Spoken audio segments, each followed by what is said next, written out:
Ended up finishing 21st overall in the regional last year on the James River. Nice. This year, my ultimate goal this year is I want to make the regionals, I want to make the championship, and I want to make the race Scott. Yep. Fishing full-time, 3 divisions, Major League Fishing BFL Series Northeast, Toyota Series Northeast, and American Bass Anglers New York Division. Points-wise right now, I'm sitting right there where I'm going to make all 3. Nice. I haven't divulged to the wife how much that's Nice. going to cost to go to all 3, but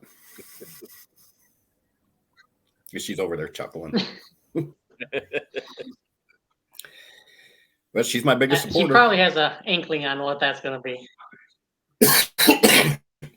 Oh, she knows travel-wise and gas-wise how much it's going to cost me. She's saving her vacation to go to the race Scott with me, so Cool. we'll drive down to Tennessee and Okay. go fish for a week. And where's that at? The Race Scott Championship this year is going to be on Chickamauga in Tennessee. The Toyota Series, I'm not sure where. To be determined, I believe. And the same thing with the BFL. No, BFL is Potomac. Okay. So on the Potomac in the fall, similar to Yeah, our regional is in the Potomac. similar to the Chick. Fall bite on the Potomac is hit or miss.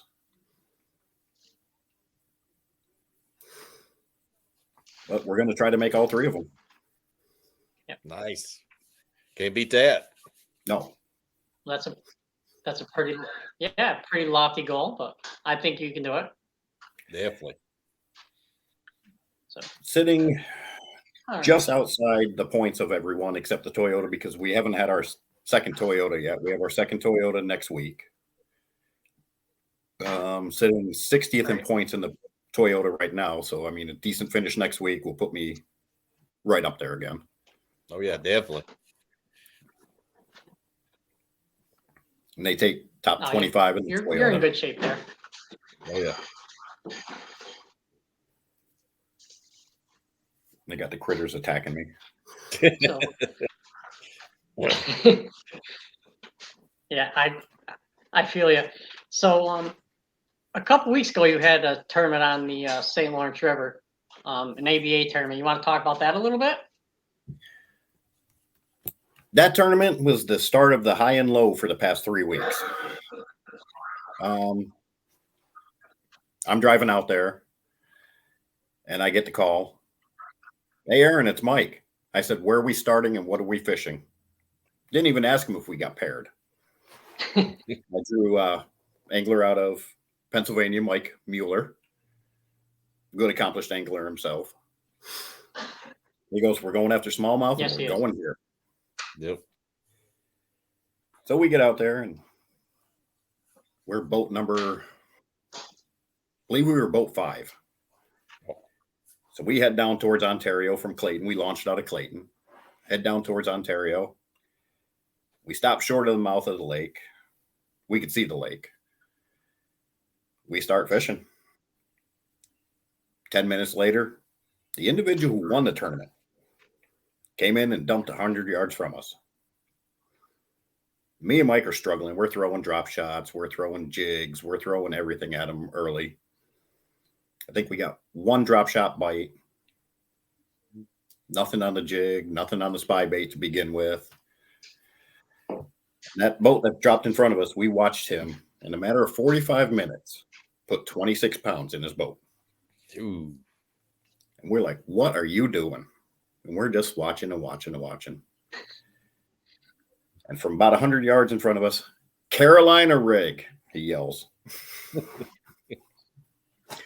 It's like, okay, I've got one tied on. Let's try it. So I start slow dragging the Carolina rig in the current. Hook up with the first one, about a 3.5 pound smallie. Throw that in the well. Well, took care of the fish care first, fizzed it. Up there, I mean, we were fishing 25, 30 feet. So you got to take care of those smallmouth. Yep. Mike's fishing. He's still fishing a drop shot jig. I get the second one in the boat. Mike does get one more before I get my third. Mike gets one. I get my third. He's like, "What are you doing and what are you using?" I reach in my bag. I grab a bag of baits. I said, "Carolina rig." He ties on. He proceeds to put 3 more in there. We're both catching and calling, catching and calling. I'm catching and calling. Mike's still catching. Had one 5-pounder come unbuttoned. Mike had a 5.5 come unbuttoned at the boat. Never weighed any of my fish. So I'm looking at him. I'm like, I'm in check range. I'm good. Mike looks in. He goes, "You're more than good." So about an hour left. I had my 3 in there. I was like, okay, let me just throw them on the scale just to see. So with my Rapala scale, I weighed, want to say came up 12.7. And I'm like, oh, that's going to be close. That's going to be into contention. Oh, yeah. Get to the scale, weigh in. We're boat number 5, so we're the first ones in. Get up there. He's like 13.42. Currently in first place. I'm waiting for the other 69 boats to come in, or 64. The nerves set in. Yep. We're going back up to the scale. Yes, Aaron, you're still in first. A little while later. Yes, go away. Still in first. We get on. I go down to the release boat. How many more still got to check in? None. They're all checked in. I go back up and goes, "You come up towards my stage one more time."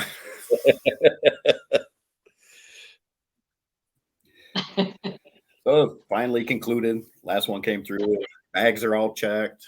People are checked off. Tournament director looks to his wife who helps him. "Go find me another co-angler because as much as he's bugged me, I'm not going to let him win." So I knew right there that I'd won it. Yep. First ever win in an ABA. Had a couple top 10s. I had a 9th on Champlain last year, 3rd my first year. And the nerves just set in. It was like, okay, don't cry, don't cry, don't cry. It's like, you're 54 years old. Don't cry. Yeah, a little bit, but that's all right. Yep. So that jumped me from 15th in points all the way to 3rd. They take the top 10 in points. So I've just got 3 tournaments left to go and stay right there in 3rd, and I'm good. No AOI in the ABAs, which surprises me, but I think because it's such a small cherry picking tournament series, you get your locals that want to come in, and we're averaging maybe 70 boats a tournament. So then had a week off, reflected on that. Oh, go ahead, John.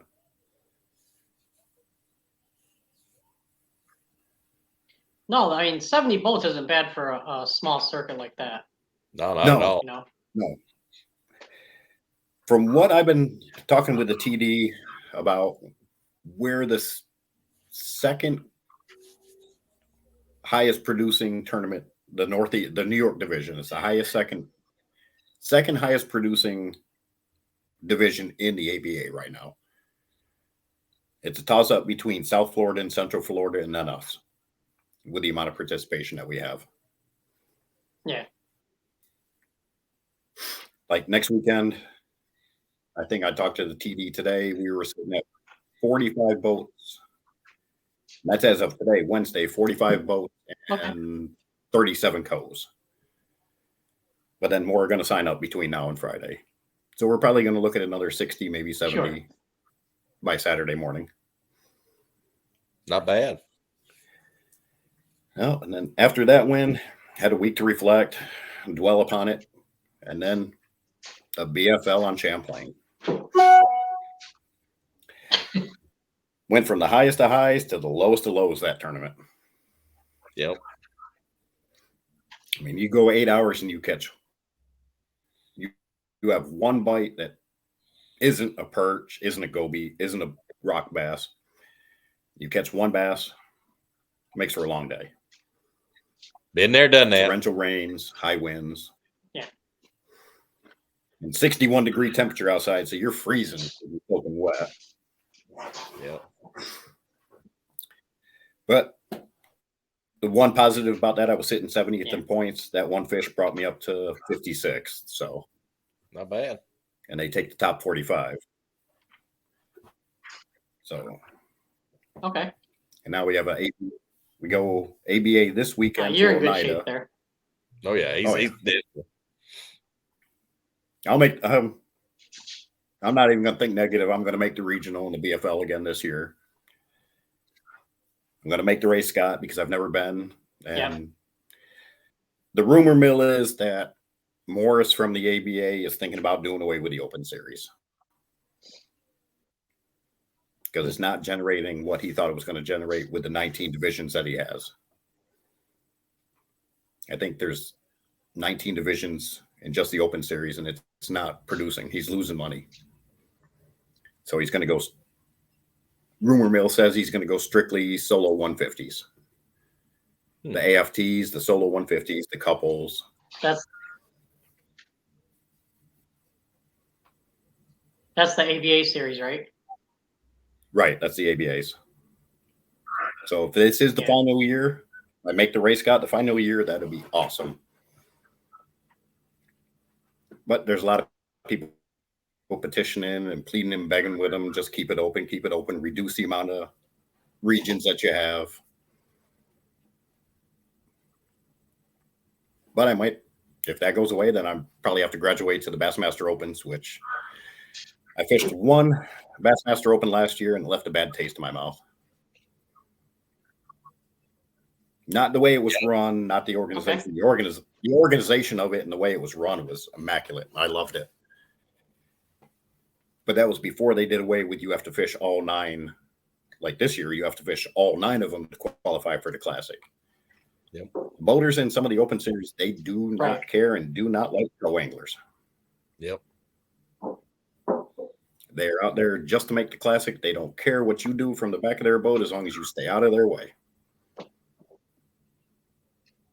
They'll say good morning to you, and that's about it for 8 hours. Yep. And they got that 40 checks, and that's it. Don't remember if it's 300 boats, 40, and that's it. Yep.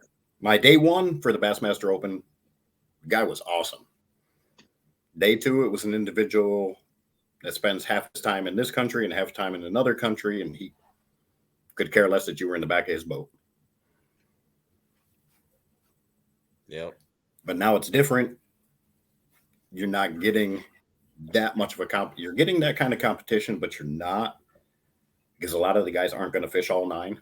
They can't afford it. Yep. Right. Yeah. So if I fish all the ones up here in the Northeast, stand a chance then.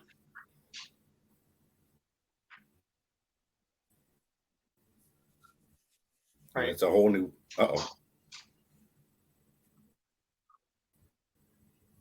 John Henning says you'll make it. No, you'll make it with the points in the BFL. Where'd it go? Oh, there we go. Something clicked up and took my screen away. Yeah, the BFL is going to stay around. Yeah, mine does that every once in a while. I mean, MLF has. Yeah, somebody else's email popped up or something, and I mean, MLF has the money to continue. They've got the sponsor money. They've got the town money that they go to. But it's a bigger organization and they've got the funding to do it. Right. I mean, so going to, go ahead, John.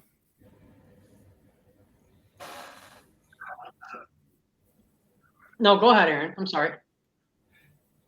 Going back on some of the stuff last week when you talked with Mr. Mueller, he pretty much nailed being a co-angler right on the head. With the amount of respect you give your boaters, what you do to the boaters. I've got my own.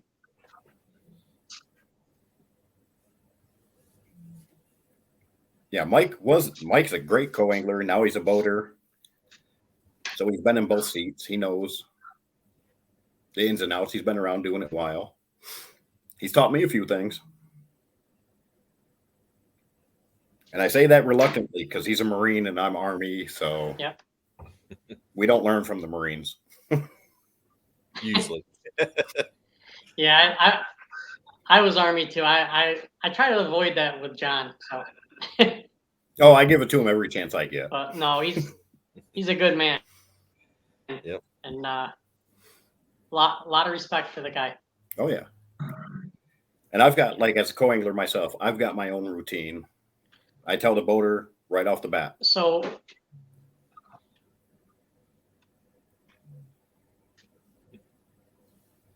Rob's just laughing because both of us are breaking up. yeah, Yeah, are you it talking happened. about John Henning or Mike Mueller? John Henning. Yeah, he said that. He said Mike or me in the comments. Yeah. Oh, there's comments down there? Yep, you. Henning or Mike Mueller? Jay Henning. Yep, John. John's taught me a few things, etiquette-wise and educationally. I've communicated more with John than Mike. Yeah. Mike, we communicate once a week, maybe. But like going back to what John was saying about being a co-angler, I've got my own routine that I do with my boaters. I tell them, your boat, your rules. I keep my backside of the boat clean like I do my living room. You'll see me stop, bend over, pick up grass, and throw it out of your boat. Some of them look at me like, what are you doing? Fish. I said, I'm still fishing. Yep. I let them know right off the bat, you get first cast. I'm not going to guarantee you get first fish, but you get first cast as a boater. That's your boat. You've got more invested in it than me. I'm going to stand right in the middle with the net. You call for net. I'm going to say left or right. Going to hold that net. You tell me left or right. I'm not stabbing your fish. As a co-angler, I've had fish stabbed off by a boater. It's not a good feeling. No. I'll let you steer your fish right into that net. So if that fish comes off, that's you because you steered it into that net, not me. John talked about gas money. I start at 70. If we run 20 miles, it gets deducted a little bit. We're only going 20 miles. If we run the whole lake, just zipping, zapping back and forth, 70, 75. Because that guy's got more invested in it. I stop. They ask, have you pre-fished? Nope. 90% of the time, a boater won't listen or take advice from you, even if you did pre-fish. Oh, I didn't practice there, so I'm not going to go there. Or I drew Toyota Series 2 years ago, drew a kid out of China.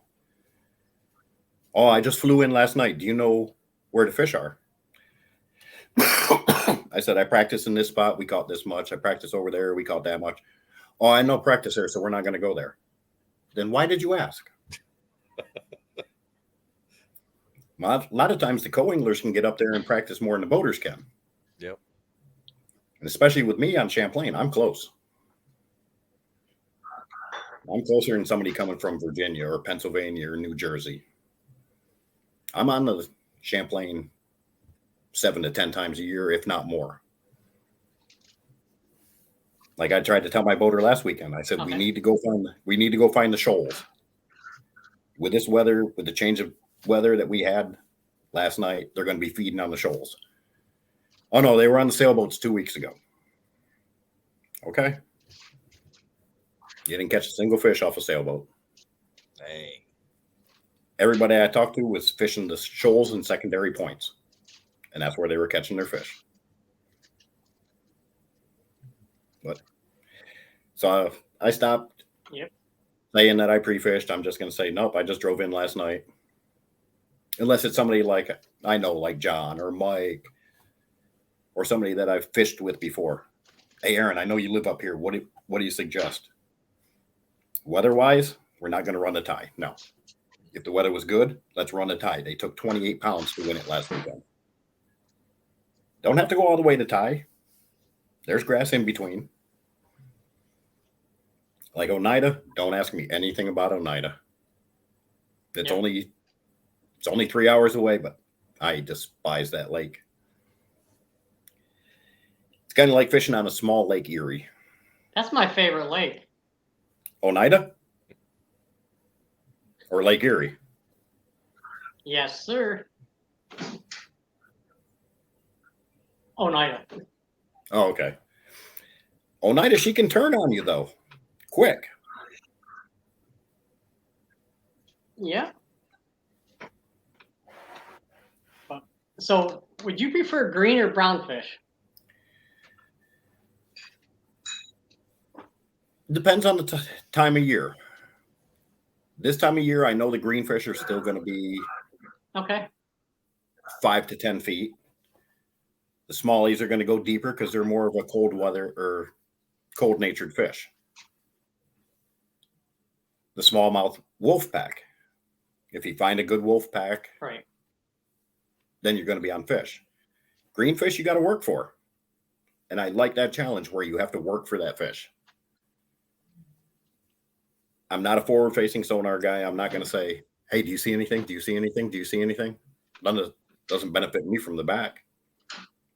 I'm fishing 9 o'clock to 3 o'clock in that half a clock. So I'm looking for different targets. He might be sitting there watching forward-facing sonar going, oh, I got a wolf pack 30 yards in front of me. That doesn't benefit me. No. But that 1 5-pounder that's straggling over here on the left or right does.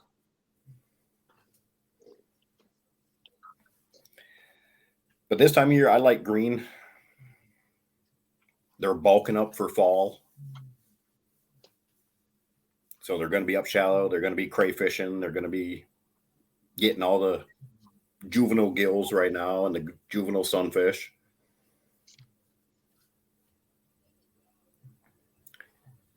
And it all, that too goes back to, it depends on the body of water. Okay. Like St. Lawrence.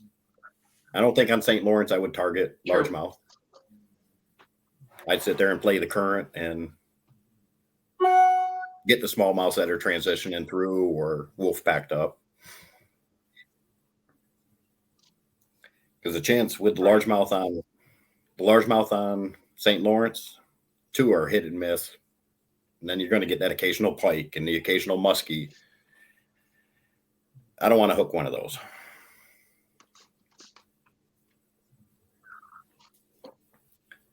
Like Oneida. If you're Oneida practicing, right that's one thing, but not in the tournament. Right. Yeah, like Oneida right now, I'm going to hit the shoals. I'm going to hit the shoals, get the feeding fish. If we have to go deeper because the weather changes, start hitting some of the drops.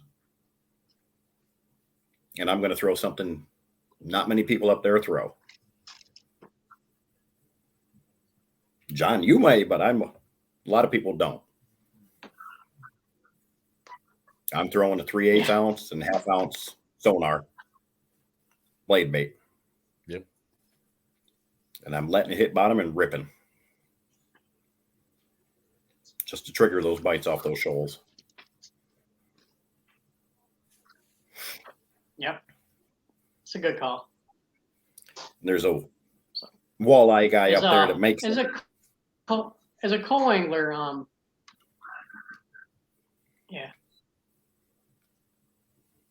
as a co-angler, what's one of your best tips you can give somebody who is just starting out in tournament fishing? Wants to be a co-angler in the tournament. What's one thing you would suggest to them? biggest thing, don't listen to the other co-anglers. Find out that experience for yourself. Don't say, hey, how is it to be a co-angler? Well, if you ask this one guy, he might have had 6 crap boaters in a row. He's going to give you nothing but negatives. And I'm going to tell him, don't believe where they say, oh, co-anglers don't catch much. You have to fish your strengths. You have to find out yourself. The kid leading the ABA right now is 17 years old as a co-angler. He's killing us. He's consistently in the top 5 every tournament. Dang. And he's 16 and 17 years old. There's 2 of them. I don't know if they're best friends or from a high school team. 16, 17 years old. First tournament they fished, they weighed more than their boater from the back of the boat. Wow. So it's something that you want to be a co-angler. You want to start out as a co-angler. You have to experience it yourself. And you have to make your own judgment. That's like, say, John, you went to Candlewood. Everybody's like, oh, Candlewood Lake in Connecticut is shit. It's this, it's that. Oh, sorry. I don't know. Unless you experience it yourself, you're not going to know. No, you're fine. Like so far, I've had my first regional. I had one. I had the first day I had a great boater. Second day, I had a 72-year-old guy from North Carolina. And he was the worst boater I've ever had. He pulled up into the mouth of the creek. He stopped the steering wheel on the bank. I had to fish back off the motor in mud, straight mud, the whole mouth of the thing. Couldn't fish left, couldn't fish right because I had grass, trees, bank. I'm trying to win this. I said, this is day 2 of the regional. I'm trying to win it also. Yeah. So, I mean, and I'll tell them that, but then I'll tell them, anybody asking or wanting to know about being a co-angler, I'll tell them, yeah. And then I had a boater like Mike Mueller last weekend or 2 weekends ago. We were on fish. We hammered him. We had a heck of a day.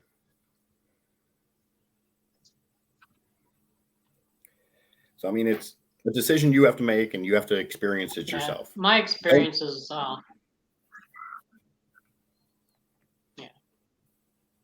yeah, I've definitely had a lot more good experiences than bad. Yeah.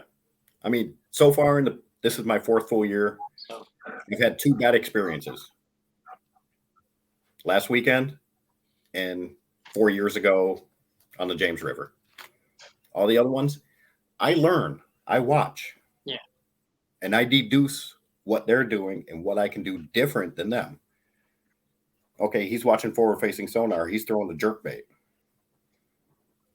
Okay, I'm going to throw a wacky Senko this way. Or I'm going to throw a DT8 this way. Or I'm going to throw a Carolina rig. Totally different presentation than that boater. And that's one thing I tell co-anglers, don't copy your boater. No. Unless every cast he's catching a fish, every single cast. Don't imitate him. Yep. Because you're not watching that unless he's on the 360. St. Lawrence drop shot. Right. And I mean, the drop shot on St. Lawrence works the entire river. No. Yeah. And sometimes change your weight. I notice, like, Rob, do you have anything you'd like to? Yeah, like I said, fall rate works for me a lot of times. You know, my boater might be doing something. He's doing lightweight, and I'll go to heavy. Or if he's going heavy, I go to light. Sometimes going that opposite will get you some bites. Yeah, that light fluttering drop shot doesn't work. Yep. Go with the heavy one. Speed it right past their face and make them react. Yep. But I throw a drop shot weight that not a lot of people throw. It's made by a company called Drop Zone Tackle. It's called the Rattle Shot. Yep. So it's a drop shot weight with a rattle in it. And everybody's like, well, doesn't it spook the fish? I said, what does a crayfish sound like underwater when it flees? Yep. Makes a clicking noise. Absolutely. Why do you think jerk baits have BBs in them? Why do you think crankbaits have BBs in them? Because it attracts the lateral line of that fish. Yeah, they had a diver a few years ago. I think it was a Chickamauga Dam or one of the dams on TVA, and he was, scooting rocks around, making noise. Looks around, there's like 50 smallmouth facing him. Yep. So, and he was like, "Hey," scared him. Was that from that Hook and Look show? No, it was actually a TVA guy. One of the guys was doing something, checking a dam or something, and he was there. Yeah, but kind of same thing, though. Kind of same thing. Yeah, that Hook and Look, they did a series about that. The father went down and filmed the kid. And Yep. he was making different noises and using different lines and seeing what the fish see and what they don't, what they hear. Yeah, I've heard an analogy of like they're a cat. They're curious. So, you see something bright go by or noise, he's like a cat. He has to go check it out. So, Yeah. I've heard that a lot. Especially the smallmouth. Yeah. They're busybodies. Oh, yeah. Kind of like my beagles. Both of them busybodies.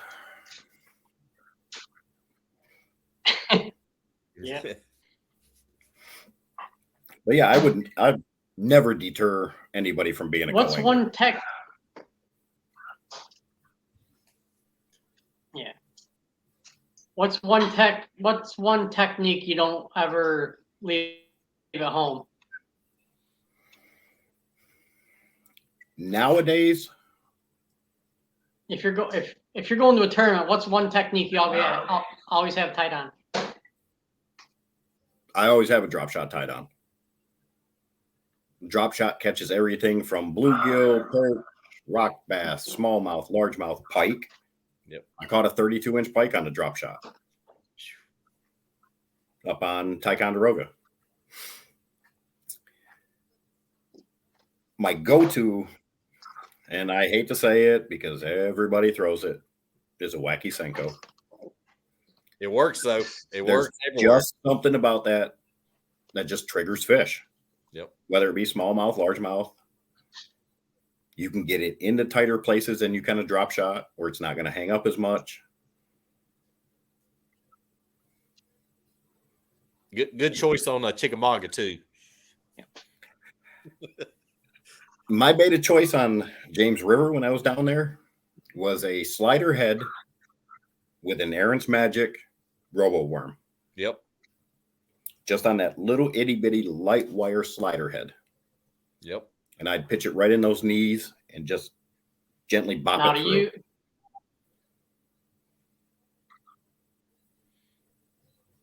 Now, do you use the pro slider head or just the regular slider head? Just the regular. Because the angle of the hook is a little different. Okay. Right.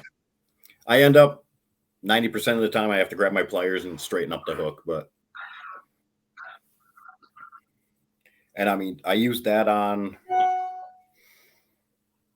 Cayuga 2 years ago. I had 5 in the boat. My boater had 1. He's like, "What are you doing?" I said, "I'm throwing an all-white bandito bug on a slider head." He goes, "What the hell's a slider head?" So I showed him the bandito bug. He goes, "All white? Why?" I said, "The crayfish are molting right now." I said, "What does a naked crayfish look like?" He goes, "I don't know." I said, "They're white. You throw it on that slider head, just pull it through the grass. It thinks it's a crayfish without its shell." They were hammering it. Yep. Just little subtleties like that. Just knowing your environment, knowing the bait of choice that the fish are after that time.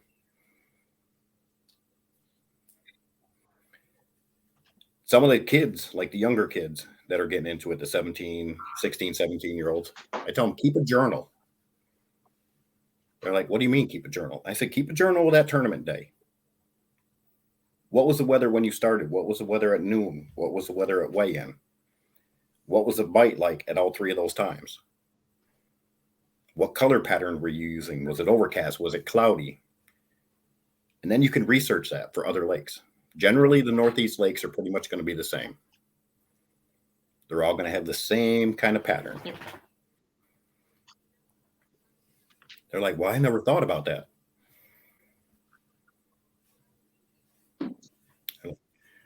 That's a good idea. Yep. So go out and buy your journals. Yep. It's like deer hunting. When you target a deer, you're looking at that moon, you're looking at that weather, you're looking at what that deer is doing during that pattern. Same thing with fish. Yep. People are like, "Do moon phases affect fish?" Yeah, it does. Oh yeah.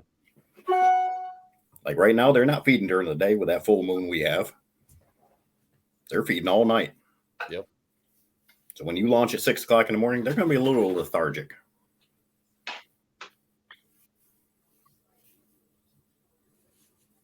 They could make shad spawn too. See a lot of shad spawn at full moon.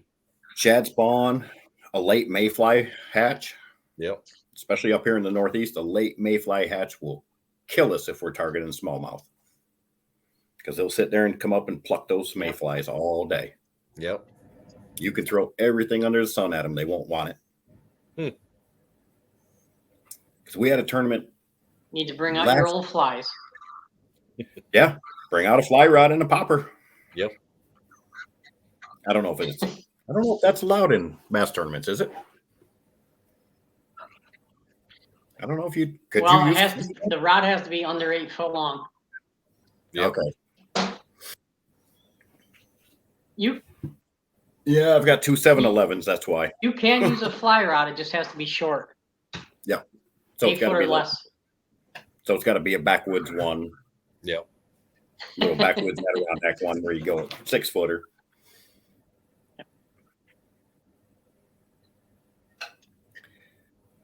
And one of my biggest things that I John, talking about the journal, John Henning used to use VHS tapes. Yeah, and that float. He's talking about floating fly. That's huge in school way. Tennessee. Yeah, that floating fly is huge down there. Is it? Yep. Especially in the winter. Oh, yeah. And then one thing I love doing as a co-angler is educating kids at the ramp or young fishermen about fish care. Yep. Don't always trust that your boater's going to have Rejuvex in there. Don't always trust that your boater's going to have G-Juice or a fizz kit. Make sure you have your own. Where was it? It was one tournament. Shared live well. Yeah, I go through more.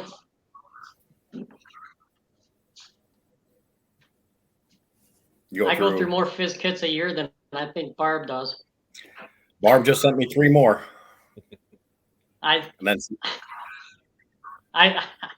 For some reason, it seems like every year I get a boater that doesn't have one. Or a kid that never heard about it. Yep. Like the ABA director, he goes, my guys fizz through the top of the mouth behind the crusher. Yep. He goes, how do you fizz from the 4th fin down and through the side? He goes, I've never done it. I've never seen it. I want to see it. So this weekend, I said, after weigh-in, if we have one that does pass, kick that fish to the side and I'll show you how to do it. So I'm going to educate the tournament director on how to use Barb's fizz kit. And that Barb loves that. Yeah. But you've got some lakes down in Kentucky that you got to fizz fish too, don't you? Oh yeah. We got some real deep lake. Cumberland is pretty deep on spots. So yeah, definitely. Now, do you fizz Kentucky spots and largemouth or just smallies? All 3. Depends how, if it's like 15, 20 foot or deeper, I'll go ahead and fizz them. And I said, doing it through the mouth, I mean, you can actually hear it. I mean, said a boater actually showed me a few years ago. I mean, it's just, I mean, it's, you're on the spot. Yep. And I do the same through the side. Yep. I can hear the initial, and I just hold her underwater or hold him underwater for 10 count, pull that needle, and they're upright and they're swimming around. Yep. They're a little pissed off that they got pierced, but they get over it. Yeah. And that's another, talking about putting them back in the live well. That's one thing I tell co-anglers too. I said, when you take your fish out during weigh-in, look in that live well and see what they were eating, because they're going to spit some of that up. Oh yeah, little pinchers. You can get they too. Little I've pinchers. had it on Del Hollow to be like green pumpkin on the top, orange on the bottom. Next day, use it as a jig trailer. Boom, boom, double the bites. Yep, that or alewives, or if they're spitting up perch. St. Lawrence, if they're spitting up gobies, but we know they spit up gobies. Was it you, John, or somebody else I was talking to caught like almost a 1 pound goby up there? Jeez. Up in the main lake. It wasn't me. Yeah, he said this thing was a good 10 inches I've caught some good ones out of Erie. That's one lake I haven't experienced yet. I want to experience Erie. One thing you do is if you,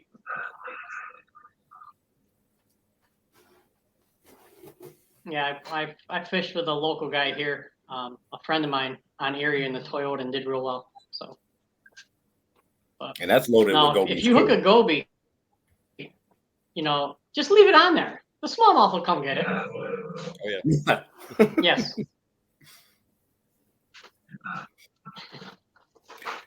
Yeah, leave it on there. Don't get caught, but leave it on there. That's the one disadvantage I have with my drop shot weights is the gobies. No, that's good for practice. Yeah. Like my drop shot weight, that's the one disadvantage. The gobies will attack that weight. They'll pick it up and they'll swim off with it and put it right in the crevices, Yeah. and then you're screwed. But thank God he's a sponsor and he takes care of me. So Cool. yeah, That's so a good thing. you've probably seen my truck at the All right. down at the.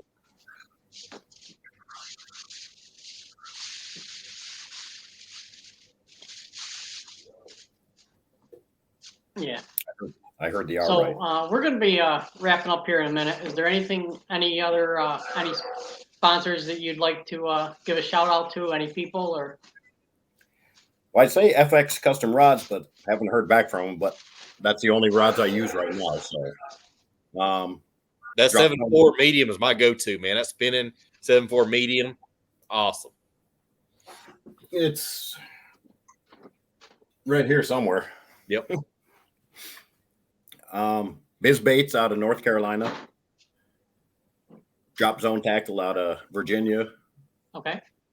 TRC Covers, which I don't know if they're going to continue with the name.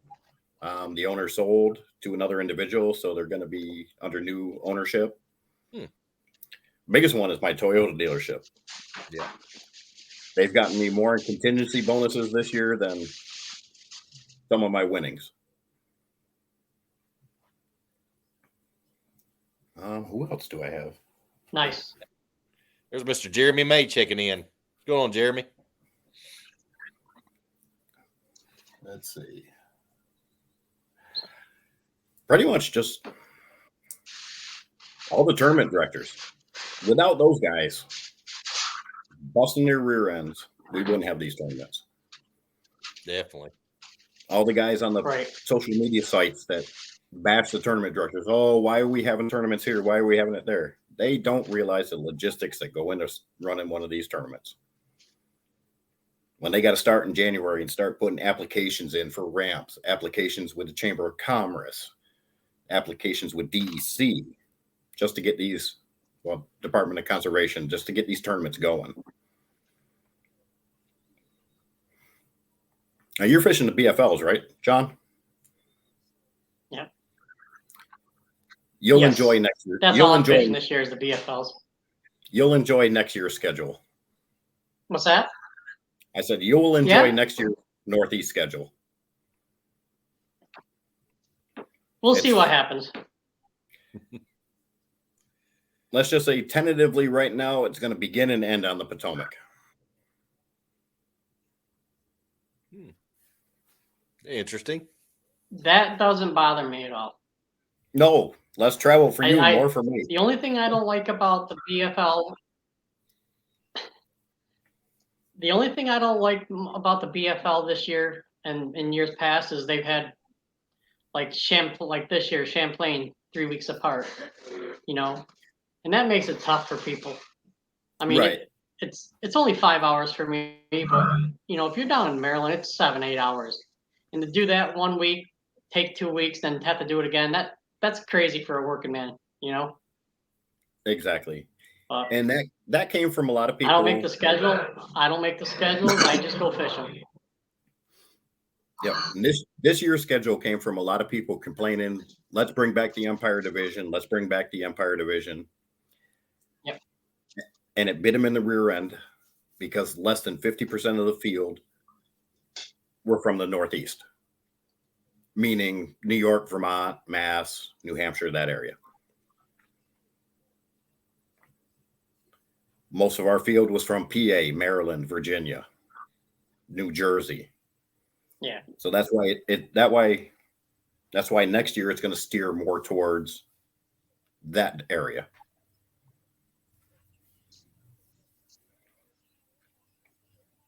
And I have a feeling Cayuga will not be on the schedule next year.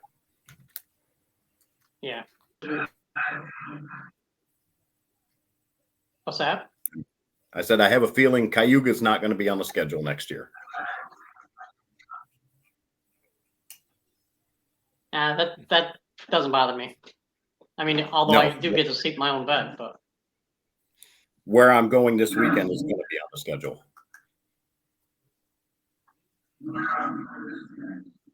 The lake that you like, Oneida. yeah, And you can't exclude Champlain and you can't exclude St. Lawrence. So those two that's are all going to right. be in. It makes no difference to me. I mean,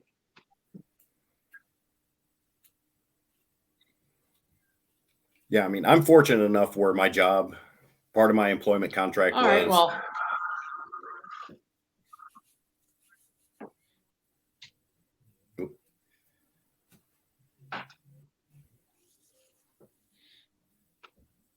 all right, Rob, Aaron. Thank you very much for coming on. You were a great guest. Appreciate it. And I actually did learn some stuff. And no, I did not write down notes, but this will be on my YouTube channel, the JCX Fishing. So I'll be able to go back and watch it. feel free to reach out to me anytime. I'll send you a copy of it too. I know you do. So once again, thank you very much, Aaron, and have a good night and good luck this weekend on Oneida. Yep. Thank you, guys. Rob, I will reach out with you closer to April and get some tips about Chickamauga. Yeah, I got a lot of history there, so I'll help you out every way I can, brother. All right. But, good points, man. I picked up some tips too, so I appreciate it. All right, gentlemen, I appreciate it. Thanks for having me on. Awesome. All right. Thanks, Aaron. Great guy, man. Solid. All right. Well, that was Aaron Wilkie. He's